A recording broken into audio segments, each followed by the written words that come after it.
World news के sponsor हैं स्वागत, अदरक, लहसुन और मसाले 100% प्योर एंड हाइजीनिक। अस्सलाम वालेकुम, आदाब। मैं हूं खलील फरहाद। वर्ल्ड न्यूज़ की शुरुआत करते हैं हेडलाइंस से। UN security council Arab country समेत पूरी दुनिया की अपीलों को इसराइल ने रखा जूतों की नोक पर। गजा पर जारी रखे वहशियाना हमले, अब तक 63 बच्चों समेत 217 फलस्तीनी हुए शहीद। हमास ने फिर दागे रॉकेट।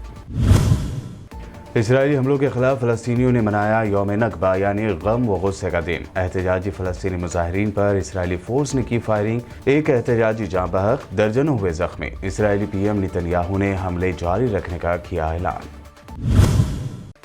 बहुत जल्द गैर मुल्की सयाहों यानी फॉरेन टूरिस्टों को आने की इजाज़त देगा सऊदी अरब। तारीख का भी होगा जल्द ऐलान। कोरोना से सेहतयाब और वैक्सीन लेने वाले अफराद पर से क्वारंटाइन में रहने की पाबंदी भी हटा ली गई। सिंगापुर के कोरोना वेरिएंट पर केजरीवाल के दावे पर मचा सियासी हंगामा। मनीष सिसोदिया ने कहा, मोदी सरकार को सिंगापुर में अपने इमेज की फिक्र, देश के बच्चों की नहीं। पहले भी मोदी सरकार की लापरवाही का खमियाजा पूरे देश को भुगतना पड़ा था। राहुल गांधी का फिर मोदी सरकार पर तंजिया ट्वीट। इस मर्तबा वैक्सीन शॉर्टेज और बढ़ती हलाकतों पर कहा, ध्यान भटकाओ, झूठ फैलाओ, शोर मचाकर हकीकत छुपाओ, यही है मोदी सरकार की पॉलिसी।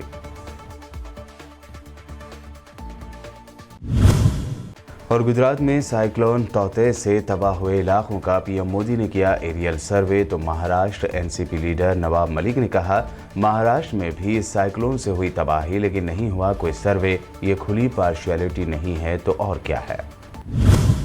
इंटरनेशनल कम्युनिटी की तरफ से बार बार जंगबंदी की अपीलों के बावजूद फ़लस्तीन के इलाके गजा की पट्टी पर इसराइली फ़ौज की वहशियाना कार्रवाइयों का सिलसिला जारी है। दूसरी तरफ फ़लस्तीनी तंजीमें हमास और इस्लामी जिहाद भी इसराइल पर मुसलसल रॉकेट हमले जारी रखे हुए हैं। ज़राए के मुताबिक इसराइल ने गजा की पट्टी की बिजली बंद कर देने की धमकी दी है। उधर गजा की हेल्थ मिनिस्ट्री के मुताबिक अब तक इसराइली फ़िज़ाई हमलों में कम से कम 217 फ़लस्तीनी शहीद हो चुके हैं, जिनमें 63 बच्चे भी शामिल हैं, जबकि ज़ख्मियों की तादाद 1500 से ज़ायद है। हमास के रॉकेट हमलों में इसराइल में 12 अफराद की हलाकत की खबर है। मकबूजा मगरबी किनारे में इसराइली पुलिस की जानिब से एक बड़े मुजाहरे पर फायरिंग के बाद कम से कम एक फ़लस्तीनी एहतजाजी की मौत और दर्जनों के ज़ख्मी होने की खबर है। ज़राए के मुताबिक जाँ बहक होने वाले शख्स की शनाख्त 25 साला मोहम्मद हामिद के तौर पर की गई है। कहा गया है कि 46 दिगर अफराद ज़ख्मी हुए हैं, जिनमें से 16 अफराद को गोलियां लगी हैं और उनकी हालत तशवीशनाक है। गजा में जारी इसराइली हमलों के खिलाफ हज़ारों फ़लस्तीनियों ने मकबूजा मगरबी किनारे में रैलियाँ निकाली। ये रैलियाँ इसराइल के मकबूजा इलाके और फ़लस्तीनी कस्बों में इसराइली बाज़ाबातकारों के खिलाफ निकाली गईं, जिसमें मुंतज़मीन ने इसराइली हमलों के सिलसिले में यौम नकबा यानी गम व गुस्से का दिन करार दिया।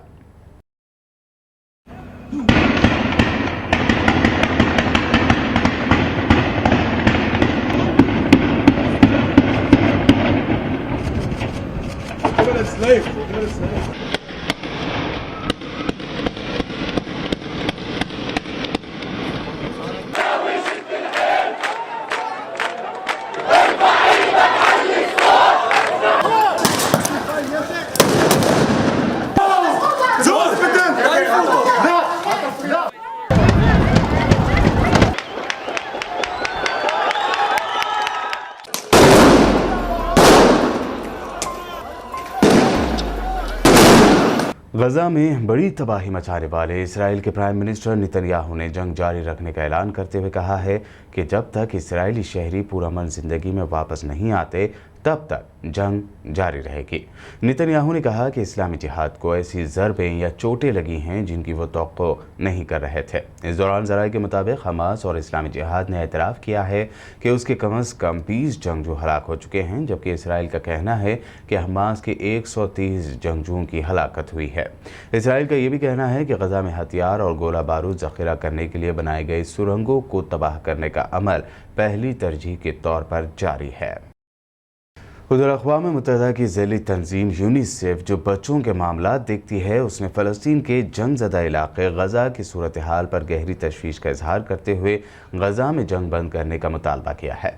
मिडल ईस्ट और नॉर्थ अफ्रीका के लिए यूनिसेफ की चीफ जूलियट टोमा ने कहा कि उनकी तंजीम गज़ा की पट्टी में मुतासरीन तक इमदाद नहीं पहुँचा पा रही है। उधर अक़वाम मुत्तहिदा के तर्जुमान का कहना है कि गज़ा की पट्टी की सूरत हाल इंतहाई खौफनाक शक्ल इख्तियार कर चुकी है और यूनिसेफ गुर्ब अर्दन की करम अबू सालम के रास्ते गज़ा की पट्टी को इमदाद फराहम नहीं कर सकी है। उन्होंने कहा कि गज़ा में फौरी और देरपा अमन का क़याम फौरी और नागुज़ीर है। इसराइल से अमन मुआहदा करने वाले मिडल ईस्ट के मुल्क जॉर्डन ने गज़ा पर इसराइली हमलों के पेश नज़र इसराइली सफ़ीर को मुल्क से बेदखल करने की धमकी दी है। जॉर्डन के प्राइम मिनिस्टर बशर अल-क़सावाना ने कहा है कि पार्लियामेंट से मंजूरी के बाद उनका मुल्क इसराइली सफ़ीर को बेदखल कर सकता है। माहिरीन का कहना है कि जॉर्डन के बादशाह अब्दुल्ला दुवम को इसराइल और फ़लस्तीनियों के दरमियान जारी कशीदगी पर तशवीश है और वह सिफारतकारी के ज़रिए ख़तरनाक होती कशीदगी के ख़ात्मे की कोशिश कर रहे हैं। बता दें कि जॉर्डन और इसराइल ने 1994 में पीस डील साइन की थी और जॉर्डन फ़लस्तीनी रियासत का अहम हामी भी रहा है। जॉर्डन के हुकाम को अंदेशा भी है कि गज़ा में कशीदगी बढ़ने की सूरत में 1948 और 1967 की तरह फ़लस्तीनी महाजरीन की एक लहर जॉर्डन का रुख कर सकती है। इसराइली मज़ालिम के ख़िलाफ़ फ़लस्तीन की हिमायत में पाकिस्तान और तुर्की मिलकर अक़वाम मुत्तहिदा में आवाज़ उठाएंगे। पाकिस्तान के फ़ॉरेन मिनिस्टर शाह महमूद कुरैशी इस सिलसिले में तुर्की पहुँचे हैं। हवाई अड्डे पर अंकारा के डिप्टी गवर्नर इस्माइल कुरैशी और तुर्की में पाकिस्तान के सफ़ीर साइरस काजी और सिफारतखाने के सीनियर अफसरान ने उनका खैर मक़दम किया। शाह महमूद कुरैशी तुर्की, फ़लस्तीनी और सूडानी हम मनसब के साथ अक़वाम मुत्तहिदा के हेडक्वार्टर न्यूयॉर्क जाएंगे, ताहम उनका न्यूयॉर्क का दौरा मौक़र कर देने की खबर है। सऊदी अरब बहुत जल्द गैर मुल्की सयाहों यानी फ़ॉरेन टूरिस्टों के लिए अपने दरवाजे खोल देगा। सऊदी टूरिज़म अथॉरिटी यानी STA के चीफ एग्जीक्यूटिव फ़हाद हमीदुद्दीन ने कहा कि सऊदी अरब को इस साल गैर मुल्की सयाहों के लिए दोबारा खोल दिया जाएगा और इस ज़मन में बहुत जल्द ऐलान भी किया जाएगा। हालांकि उन्होंने इसकी कोई हतमी तारीख देने से गुरेज किया है। उनके इस बयान से पहले इतवार को सऊदी हुकूमत ने कोरोना वायरस के ताल्लुक से लगाई गई पाबंदियां ख़त्म करने या उनमें नरमी करने का ऐलान किया है और अब बैरून मुल्क से यानी फ़ॉरेन से आने वाले ऐसे अफराद को क्वारंटाइन में रहने की ज़रूरत नहीं होगी जो कोरोना की वैक्सीन लगवा चुके हैं या इस महलिक वायरस का शिकार होने के बाद सेहतयाब हो चुके हैं। ऐसे अफराद को अब सऊदी अरब में आने के बाद हुकूमत के मख्तस करदा होटलों में क्वारंटीन में रहने की ज़रूरत नहीं होगी। यूरोपीय मुल्क ऑस्ट्रिया में कोरोना वबा के सबब महीनों लॉकडाउन के बाद आज बुध 19 मई से रेस्टोरेंट्स और कैफ़ेज़ को दोबारा खोलने की इजाज़त दे दी गई। साथ ही हेरिटेज सेंटर्स और होटलों को भी दोबारा खोला जा रहा है। अब रेस्टोरेंट्स, कैफ़ेज़ और दीगर हेरिटेज सेंटर्स में मेहमानों को महज बैरूनी हिस्से टेरेस वगैरह में नहीं बल्कि अंदरूनी हिस्से में भी बैठने की इजाज़त होगी। ताहम उन्हें चंद ज़रूरी हिदायत पर अमल करना होगा। मिसाल के तौर पर कोरोना का नेगेटिव टेस्ट की रिपोर्ट और कोरोना वैक्सीनेशन का सर्टिफिकेट या कोरोना इन्फेक्शन के हमले से बच जाने का सबूत पेश करना होगा। ऑस्ट्रिया की 9 मिलियन की आबादी के 40% अफराद को अब तक कम अज़ कम कोरोना के ख़िलाफ़ वैक्सीन का पहला डोज दिया जा चुका है। वर्ल्ड न्यूज़ में खबरों का सिलसिला लगातार यूं ही जारी रहेगा। फिलहाल रुकते हैं एक छोटे से ब्रेक के लिए।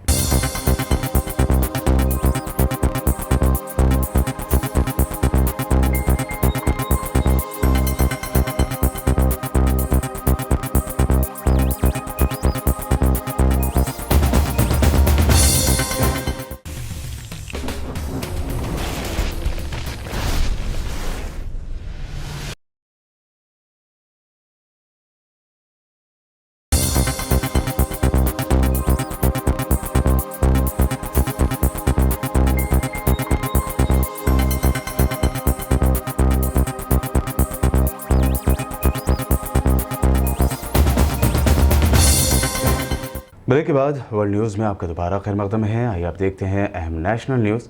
दिल्ली के CM अरविंद केजरीवाल की जानिब से सिंगापुर के कोरोना वेरिएंट को लेकर अंदेशा जाहिर करने के बाद मोदी सरकार गुस्सा हो गई।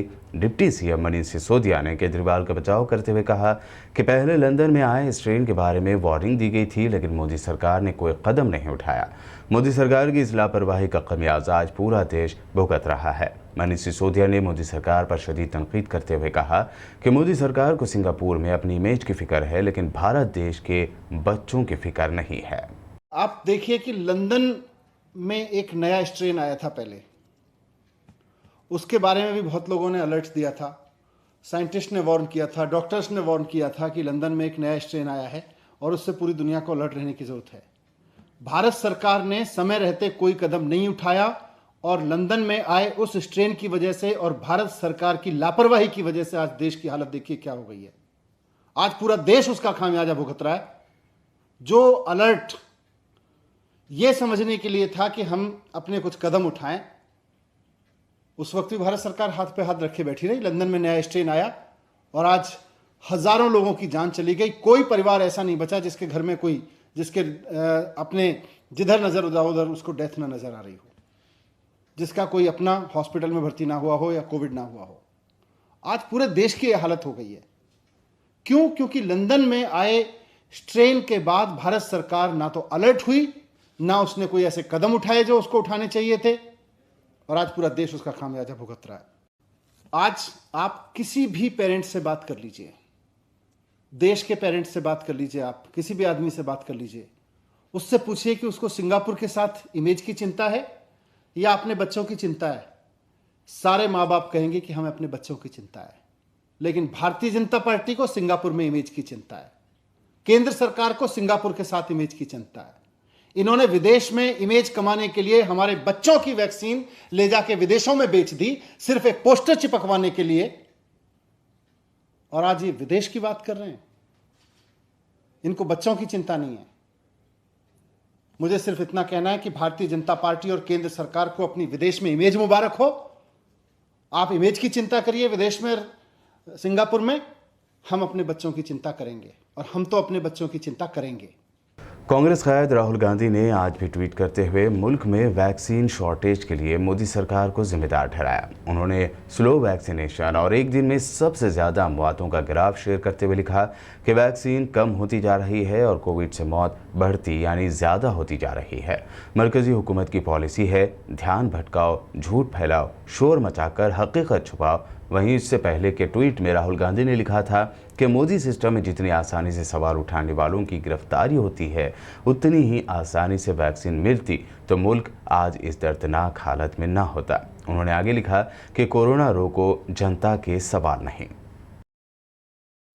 तेलंगाना में अब 30 मई तक लॉकडाउन जारी रहेगा। तेलंगाना के सीएम केसीआर ने अपने कैबिनेट मिनिस्टर से फ़ोन पर बात करते हुए लॉकडाउन के मुताल्लिक़ उनके ख़यालात से वाक़फ़ियत हासिल करने के बाद कल मंगल 18 मई की रात ऐलान किया था कि रियासत में जारी लॉकडाउन को अब 30 मई तक बढ़ाया जाएगा।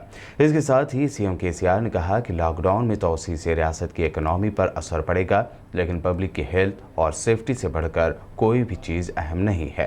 केसीआर ने चीफ सेक्रेटरी सोमेश कुमार को इस सिलसिले में एक जीओ जारी करने की भी हिदायत दी। लॉकडाउन में तोसी के बाद अब 20 मई को होने वाले कैबिनेट की मीटिंग मनसूख यानी कैंसिल कर दी गई है, जबकि रियासत के मिनिस्टर कोविड हालात पर नज़र रखने और तिब्बी सहूलतों को मज़ीद बेहतर बनाने की गर्ज से अजला में मसरूफ़ हैं। साइक्लोन तौकते गुजरात के साहिल से पीर की रात टकराने के बाद मंगल की रात कमज़ोर पड़ा है, लेकिन इस दौरान तूफ़ान तौकते ने गुजरात में ज़बरदस्त तबाही मचा दी है। रियासत के मुतादिद अजला में तकरीबन 16,000 मकानात तबाह हो गए हैं, जबकि इस तूफ़ान की वजह से 13 लोगों की मौत की भी खबर है। तूफ़ान तौकते पीर की रात गुजरात के सौराष्ट्र साहिल से टकराया। इंतहाई शदीद तूफ़ान तौकते के सबब 185 किलोमीटर फ़ी घंटे की रफ्तार से हवाएं चल रही थीं। इस दौरान मुंबई में शदीद बारिश के बाद गुजरात में 2 लाख से ज़्यादा अफराद को निकाल कर महफूज मकामात पर पहुँचाया गया। इस दौरान साइक्लोन तौकते की तबाही का जायज़ा लेने के लिए वज़ीर-ए-आज़म नरेंद्र मोदी गुजरात के दमन और दीव का दौरा उन्होंने किया। पीएम सबसे पहले भावनगर पहुंचे। मोदी ने ऊना, दीव, जाफराबाद और महुआ इलाके का हवाई दौरा किया। साइक्लोन तौकते की वजह से हुए नुकसान को देखा। हवाई सर्वे करने के बाद पीएम मोदी की अहमदाबाद में रिव्यू मीटिंग होने की भी खबर है। पीएम मोदी के गुजरात में साइक्लोन की तबाही का जायजा लेने के लिए किए गए दौरे पर महाराष्ट्र में एनसीपी लीडर नवाब मलिक ने शदीद एतराज़ जाहिर किया। नवाब मलिक ने ट्वीट करते हुए कहा कि आज पीएम मोदी जी ने गुजरात के साइक्लोन से मुतासरा इलाके दियो और दमन का एरियल सर्वे किया। उन्होंने सवाल पूछा कि क्या महाराष्ट्र में भी कई इलाके साइक्लोन से मुतासर नहीं हुए हैं, ऐसे में यहाँ पर सर्वे क्यों नहीं हो रहे हैं। नवाब मलिक ने पूछा कि क्या ये वाज़ेह इम्तियाजी सलूक यानी पार्शियलिटी है या नहीं। सीबीआई ने नारदा रिश्वत मामले में वेस्ट बंगाल की सीएम ममता बनर्जी को भी कलकत्ता हाई कोर्ट में फरीक बनाया है। इसके अलावा रियासत के मिनिस्टर मल्लिया घाटक और तृणमूल कांग्रेस के एमपी कल्याण बनर्जी को भी फरीक बनाया है। सीबीआई ने इस केस को बंगाल से बाहर ट्रांसफर किए जाने की मांग की। केस को रियासत से बाहर ट्रांसफर करने की मांग करते हुए सीबीआई ने कहा है कि चारों मुलजिमों को जिन्हें पिछले हफ्ते अरेस्ट किया गया है और अभी वो जेल में हैं, उन्हें पुलिस कस्टडी में रखा जाए। हाईकोर्ट में दाखिल दरख्वास्त में सीबीआई ने कहा कि वो पीर को सीएम ममता और दीगर की मौजूदगी में फैलाए गए दहशत के नतीजे में गिरफ्तार किए गए मुलजिमीन की कस्टडी नहीं मांग पाए थे। और आखिर में हेडलाइंस पर एक और नजर। UN security council Arab country समेत पूरी दुनिया की अपीलों को इसराइल ने रखा जूतों की नोक पर। गजा पर जारी रखे वहशियाना हमले, अब तक 63 बच्चों समेत 217 फलस्तीनी हुए शहीद। हमास ने फिर दागे रॉकेट। इसराइली हमलों के खिलाफ फलस्तीनियों ने मनाया यौम नकबा यानी गम व गुस्से का दिन। एहतजाजी फलस्तीनी मुजाहिरीन पर इसराइली फोर्स ने की फायरिंग, एक एहतजाजी जाँ बहक, दर्जनों हुए जख्मी। इसराइली पीएम नेतन्याहू ने हमले जारी रखने का किया ऐलान। बहुत जल्द गैर मुल्की सयाहों यानी फॉरेन टूरिस्टों को आने की इजाज़त देगा सऊदी अरब। तारीख का भी होगा जल्द ऐलान। कोरोना से सेहतयाब और वैक्सीन लेने वाले अफराद पर से क्वारंटाइन में रहने की पाबंदी भी हटा ली गई। सिंगापुर के कोरोना वेरिएंट पर केजरीवाल के दावे पर मचा सियासी हंगामा। मनीष सिसोदिया ने कहा, मोदी सरकार को सिंगापुर में अपने इमेज की फिक्र, देश के बच्चों की नहीं। पहले भी मोदी सरकार की लापरवाही का खमियाजा पूरे देश को भुगतना पड़ा था। राहुल गांधी का फिर मोदी सरकार पर तंजिया ट्वीट। इस मर्तबा वैक्सीन शॉर्टेज और बढ़ती हलाकतों पर कहा, ध्यान भटकाओ, झूठ फैलाओ, शोर मचाकर हकीकत छुपाओ, यही है मोदी सरकार की पॉलिसी।